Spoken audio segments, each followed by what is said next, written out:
સુરતના જહાંગીરપુરા વિસ્તારમાં સુડા સંસ્કૃતિ રેસિડેન્સીના રહીશોએ સ્પીડ બ્રેકર મૂકવાની માંગ સાથે વિરોધ પ્રદર્શન કર્યું હતું। સુરતમાં પાલનપુર જહાંગીરપુરા રોડ પર આવેલ સુડા સંસ્કૃતિ રેસિડેન્સીના રહીશોએ વિરોધ કર્યો હતો। અકસ્માતોના ભયથી સ્પીડ બ્રેકર મૂકવા 1 મહિના પહેલા ફરિયાદ કરવામાં આવી હતી, જો કે હજુ સુધી કોઈ પણ કામગીરી ન કરાતા સ્થાનિકોમાં ઉગ્ર રોષ જોવા મળ્યો હતો।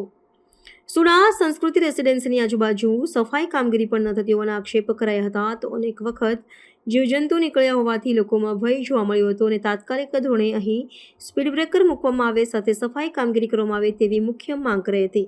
મારું નામ ગૌતમ મહેતા છે। સુડા સંસ્કૃતિ રેસિડેન્સીમાં જ હું રહું છું। શું સમસ્યા છે? અમારી મૂળભૂત સમસ્યા એવી છે, એક અહીંયા સર્વિસ રોડ બનાવવા માટેની અમે ઓલરેડી એપ્લિકેશન આપેલી છે, જેનું હજુ સુધી કોઈ જાતની એક્શન લેવામાં આવેલ નથી। બીજું, આ જે રોડ કેનાલનો જઈ રહ્યો છે તે હાઈવેનો રોડ છે, ત્યાં આગળ ખૂબ જ સ્પીડમાં વાહનો અવર જવર થઈ રહી છે।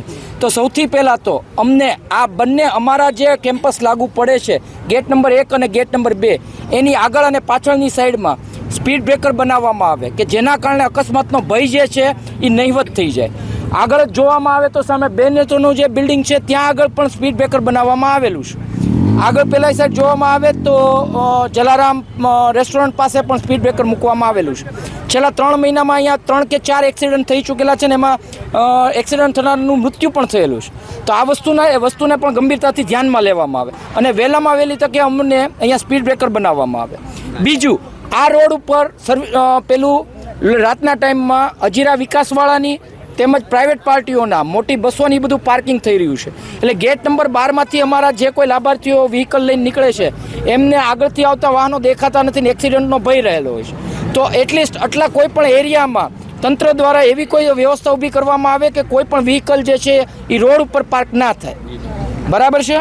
ત્યાર પછીની અમારી બીજી ડિમાન્ડ એ છે કે બંને side gate okay city bus માટેની જે વ્યવસ્થા થોડા ટાઈમ પહેલાં શરૂ કરવામાં આવેલી હતી, એક જ બસ આવતી હતી, ત્યારે એવી બધી કમિટમેન્ટ આપવામાં આવેલા હતા કે અહીંયા આગળ બસ સ્ટોપ બનાવવામાં આવશે અને બસોનું જે છે એ ફ્રિકવન્સી વધારવામાં આવશે, પણ હજુ સુધી એ ફ્રિકવન્સી પણ વધારવામાં નથી આવી અને બસ સ્ટોપ પણ બનાવવામાં નથી આવી।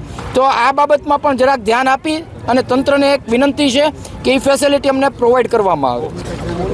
બીજું, 24 બિલ્ડિંગ છે ને 2560 ફ્લેટ છે, એટલે કચરાનું જે પ્રમાણ છે એ ખૂબ જ વધારે પ્રમાણમાં છે અને એમના દ્વારા એસએમસી દ્વારા જે કચરો કલેક્ટ કરવા માટે ગાડીઓ આવે છે તે મૂળ એક જ વખત આવે છે, તો એની ફ્રિકવન્સી વધારવામાં આવે અને ગાડીઓને રેગ્યુલર કરવામાં આવે કે જેના કારણે રેગ્યુલર કચરાનો નિકાલ થઈ શકે।